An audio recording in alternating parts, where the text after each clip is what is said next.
Audio Jungle.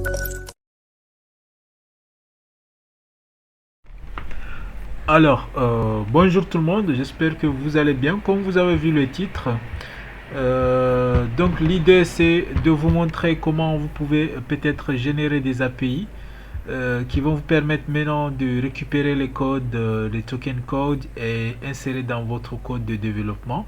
Donc pour ceux qui ne savent pas c'est quoi les API, donc vous pouvez demander à ChatGPT, il peut vous donner plus. Sinon c'est juste des codes qui vont permettre ou bien des éléments qui vont des codes des éléments qui vont permettre maintenant de récupérer quand vous demandez une information dans un cloud b dans une plateforme et que ça sera capable de récupérer l'information en question et de vous l'afficher dans votre application.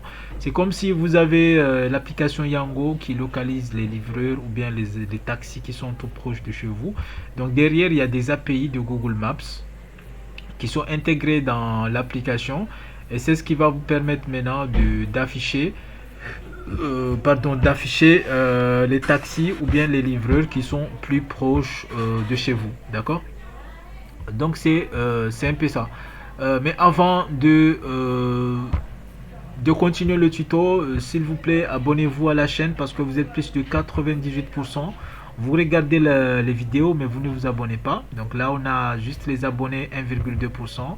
Et ça, c'est vraiment triste. Donc, abonnez-vous massivement. Ça donne de la force à réaliser plus de tutoriels. D'accord? Donc, maintenant, pour notre cas des API, donc on a un projet en ce moment qui nous demande plus de 5 API qu'on doit les utiliser. Il y a les API Maps JavaScript qui va vous permettre d'afficher la carte. Donc c'est comme la carte de Yango ou une application qui gère la géolocalisation. Il y a Direction API qui va vous permettre de calculer la durée d'un trajet. Distance Matrix API. Il y a aussi Geocoding API qui vous permet de convertir une adresse vers un GPS ou bien une coordonnée GPS pour une adresse exacte. Il y a aussi les places API qui vous permettent d'afficher exactement votre adresse. D'accord? Si vous avez des coordonnées, mais ça vous affiche exactement votre adresse. Si vous êtes à Mermoz, ça va vous afficher Mermoz, et ainsi de suite. Donc ici, on a essayé d'estimer des requêtes. Si par exemple vous avez 1000 requêtes, c'est-à-dire des utilisateurs qui ont lancé jusqu'à 1000 requêtes, donc là, on a les tarifs pour chaque 1000 requêtes de chaque API. D'accord? Parce qu'au fur et à mesure, vous serez obligé à payer. Mais au début, quand vous n'avez pas encore plus de requêtes dans l'application, vous n'allez pas payer. Mais Google va vous offrir 300$ d'utilisation. D'accord? Ici, on a essayé d'estimer un budget global concernant tous ces API-là pour des requêtes estimées, bien sûr.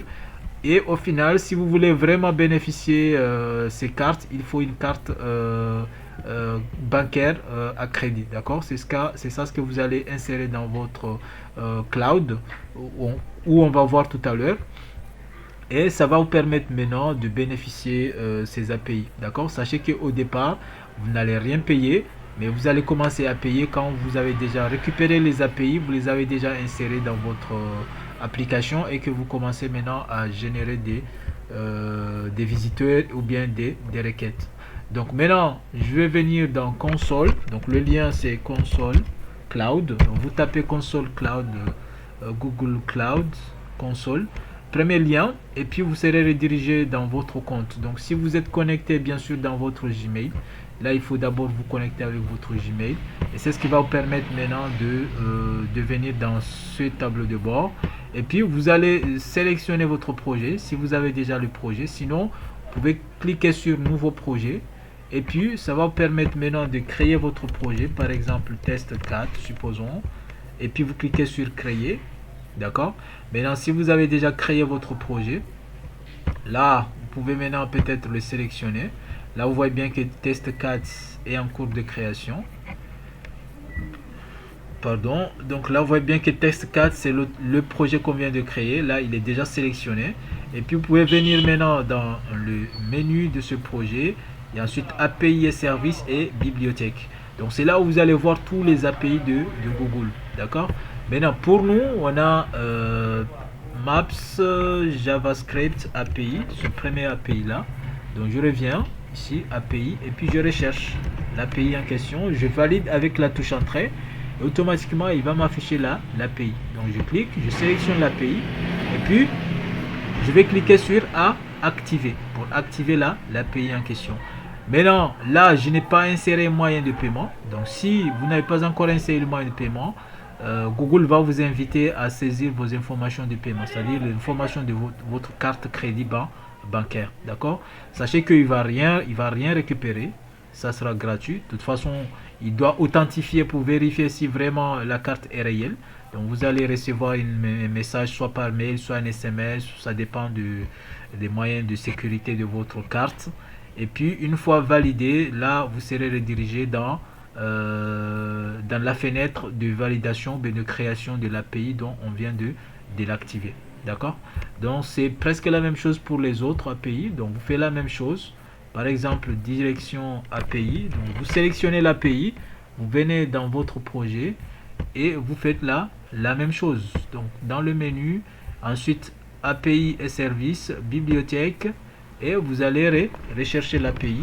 Donc vous validez avec la touche entrée et là vous allez voir l'API qui est là. Bon, vous le récupérez et puis vous l'activez. Donc ça va toujours vous demander, donc si c'est la première fois, mais si vous avez déjà inséré vos informations, tout va se passer automatique. Donc vous allez juste être redirigé dans la fenêtre de l'API en question et puis vous le créez et puis vous allez copier juste un code d'activation ou bien le token code. C'est ça ce que vous allez utiliser. Vous voulez récupérer ce code là et puis vous allez le coller dans votre plateforme de développement de votre application. D'accord. Maintenant vous pouvez aussi insérer votre moyen de paiement directement ici dans facturation. C'est là où vous pouvez ajouter votre moyen de facturation, c'est-à-dire votre carte crédit bancaire. Comme ça, à chaque fois, vous n'allez pas insérer des informations. Donc, dès que vous voulez créer ou bien activer un API, automatiquement, il va vous rediriger dans la fenêtre de création. Et puis, vous l'activez officiellement et vous aurez le code. D'accord? Donc, vous voyez le nom de votre compte de facturation, le pays et puis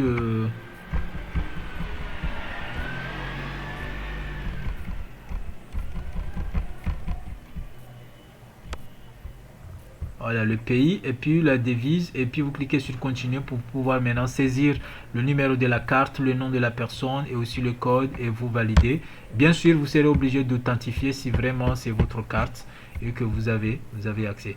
Écoutez, c'est la fin de ce tuto. Vous pouvez continuer à créer, à activer les autres API. Donc si vous avez des questions, n'hésitez pas à laisser un commentaire. Je vous souhaite bonne chance dans votre projet de cloud, de création d'API et de développement. Sachez que nous développons des sites web, des applications mobiles si vous en avez. Donc si vous avez des projets web ou bien d'applications mobiles, n'hésitez pas à nous contacter. Tous les liens sont en description. Donc on se dit à très bientôt pour un nouveau tuto. N'hésitez pas à vous abonner massivement et à partager la vidéo si ça vous a plu. Allez, à très bientôt et merci beaucoup.